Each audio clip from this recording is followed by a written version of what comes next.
इसमें 9 या 10 को जो भी मुस्लिम धर्मगुरु घोषित करेंगे उस दिन उनकी बकरीद का कार्यक्रम संपन्न होगा पूरे प्रदेश के अंदर। और 14 जुलाई से लेकर के लगभग श्रावण पूर्णिमा तक यह पड़ेगा 12 अगस्त को रक्षाबंधन का पर्व भी पड़ेगा। प्रत्येक सोमवार के साथ साथ जिस दिन महाशिवरात्रि का आयोजन होगा उस दिन सभी देवालयों में भी भीड़ भाड़ होगी।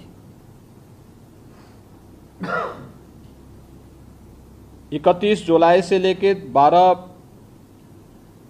अगस्त तक अयोध्या का सावन मेला भी है। 2 अगस्त को नाग पंचमी का भी पर्व पड़ेगा और 31 जुलाई से 9 अगस्त के बीच में मुहर्रम भी है। देखिए, सभी आयोजन एक दूसरे के साथ जुड़े हुए हैं। मुहर्रम के दौरान तृतीय सोमवार 1 अगस्त को पड़ेगा, चतुर्थ सोमवार 8 अगस्त को पड़ेगा। रक्षाबंधन का आयोजन भी इस दौरान है और श्रावण पूर्णिमा 12 अगस्त को पड़ेगी। ये नागपंचमी, रक्षाबंधन और जो 2 सोमवार भी इस दौरान पड़ेंगे। इस दिशा से इसकी कार्य योजना बनाने के लिए जो हम लोगों ने धर्मगुरुओं के साथ संवाद बनाने की कार्रवाई को विभिन्न अवसरों पर अपनाया है, उसको हम पहले से ही तैयारी कर लें और बहुत सारे जनपदों ने इस पर अपना कार्य प्रारंभ भी किया है। और मुझे लगता है कि हमें इसको एक निरंतरता देनी चाहिए। संवाद बनाने में कोई भी किसी भी प्रकार की कोई समस्या नहीं होनी चाहिए। ये निचले स्तर पर कहीं पर थाना स्तर पर पीस कमेटी की मीटिंगों के माध्यम से और थानाध्यक्षों के और अन्य जो हमारे इंस्पेक्टर, सब इंस्पेक्टर हैं, इनके माध्यम से भी कुछ धर्मगुरुओं के साथ, पुजारियों के साथ या अन्य जो मौलवी हैं उन सब के साथ हम लोगों को संवाद बनाने में कोई भी संकोच नहीं होना चाहिए। समाज के जो मानिंद हैं, अलग अलग तबके के, उन लोगों के साथ भी संवाद बनाने में हमें किसी भी प्रकार का कोई संकोच नहीं होना चाहिए। दूसरा, उससे ऊपर भी जो हमारा सर्किल है या ज्वाइंट मजिस्ट्रेट हैं उनके माध्यम से भी, या जो उप जिलाधिकारीगण हैं, ये लोग भी संवाद बनाएं, अच्छा होगा। अलग अलग धर्मगुरुओं के साथ, समाज के मानिंदों के साथ में, जिनकी समाज में अपनी एक पकड़ होती है, जनप्रतिनिधियों के साथ संवाद बनाना, उनकी गतिविधियों पर भी निगाह रखना, नज़र रखना। ऐसे ही जो एडिशनल एसपी और एडीएम स्तर के अधिकारी हैं, वे लोग भी अपने इस कार्यक्रम को करें और जनपद स्तर पर जिलाधिकारी और पुलिस अधीक्षकों को भी संवाद के इस कार्यक्रम को आगे बढ़ाना होगा। यह सुनिश्चित करें, क्योंकि ये सारे कार्यक्रम पड़ेंगे और 15 अगस्त को स्वतंत्रता दिवस का कार्यक्रम भी होगा, क्योंकि अमृत महोत्सव है आज़ादी का, तो इस अवसर पर कुछ विशेष आयोजन होंगे। उन आयोजनों के साथ पूरा प्रदेश जुड़ेगा।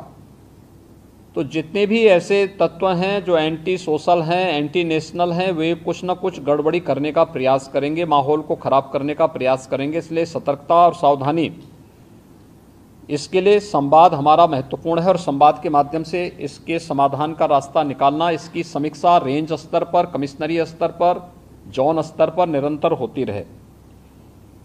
पर्व और त्यौहार कोई भी हो, शासन की जिम्मेदारी बनती है वहां पर सुविधा देना और सुरक्षा का बेहतर माहौल देना। कोई भी पर्व और त्यौहार हो, परंपरागत तरीके से हो, परंपरा से हटकर कुछ भी हम न होने दें। आयोजकों के नाम नोट करें, आयोजकों से हम लोग एप्लीकेशन जरूर लें और उनसे सुनिश्चित जरूर कराएं। हमने गृह विभाग को भी मैंने एक परफॉर्मा उपलब्ध करवाया था कि उसे हर एक जनपद में उपलब्ध कराएं और उसी के माध्यम से अनुमति भी सुनिश्चित कराएं।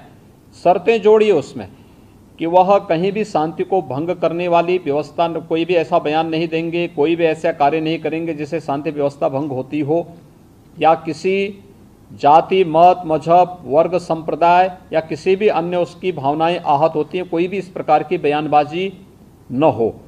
इस पर ध्यान देने के लिए हमें जहां व्यवस्था बनानी पड़ेगी, वहीं साथ ही साथ हम इस बात को सुनिश्चित करेंगे बकरीद के लिए मुस्लिम धर्मगुरुओं के साथ और इस आयोजन के साथ जुड़े हुए जितने भी लोग होंगे उन सभी के साथ हमें संवाद बनाना होगा।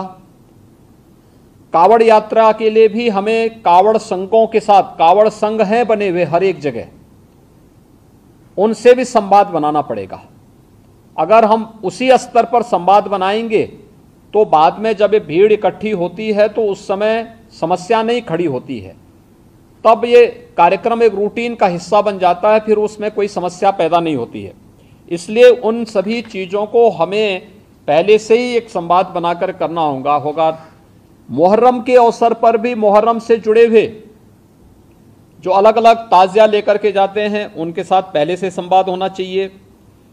कहीं भी कावड़ यात्रियों का और मुहर्रम के जुलूस आपस में टकराने की नौबत ना आने पाए, इसके लिए पहले से रूट तैयार कर लेना, पहले से सुनिश्चित करना कि किसी की भावनाएं आहत भी न हो और दोनों कार्यक्रम संपन्न हो जाएं, परंपरा का उल्लंघन भी कहीं न हो, इस बात को सुनिश्चित करेंगे और इस पर हम लोग पहले से ही ध्यान देंगे जिससे कहीं भी कोई बात न हो। दूसरा, नगर विकास के द्वारा और पंचायती राज विभाग के द्वारा स्वच्छता को, सैनिटाइजेशन को जहां प्राथमिकता के आधार पर आगे बढ़ाना होगा, वैसे भी संचारी रोग नियंत्रण का एक कार्यक्रम 1 जुलाई से चल रहा है। स्वच्छता, सैनिटाइजेशन उसका प्रमुख पार्ट है। इसको हम विशेष रूप से एक अभियान के रूप में लें। बकरीद के दिन कुर्बानी जहां होगी वह सार्वजनिक स्थल नहीं होगा, जो निर्धारित स्थल और पहले से चली आ रही वहीं पर होगा। हम सुनिश्चित करें कि यह स्थान कोई सड़क, कोई चौराहा या कोई ऐसा सार्वजनिक पार्क या कोई ऐसा स्थल न हो जहां को लेकर के अनावश्यक विवाद हो। और कुर्बानी के बाद जो भी वहां पर सॉलिड वेस्ट पड़ा हो उन सबको निस्तारण करने की भी व्यवस्था की जानी चाहिए, चाहे वह आयोजक करें, चाहे वह नगर निकाय या पंचायती राज विभाग से जुड़े हुए लोग करें। इस व्यवस्था को पहले से सुनिश्चित होना चाहिए कि कुर्बानी के तत्काल बाद उसकी सफाई की व्यवस्था भी हो जाए जिससे गंदगी न होने पाए। और वह जो सॉलिड वेस्ट आप डालेंगे वह एक ऐसी जगह रखना चाहिए जहां बस्ती से दूर हो, नहीं तो बहुत तेज बदबू करेगा। उसके बाद तमाम प्रकार की बीमारियां और अन्य संक्रामक बीमारियां वहां पर होने के खतरे होते हैं। इन चीज़ों को सुनिश्चित करेंगे। उसको पानी में बहाएंगे भी नहीं, ये भी सुनिश्चित करेंगे।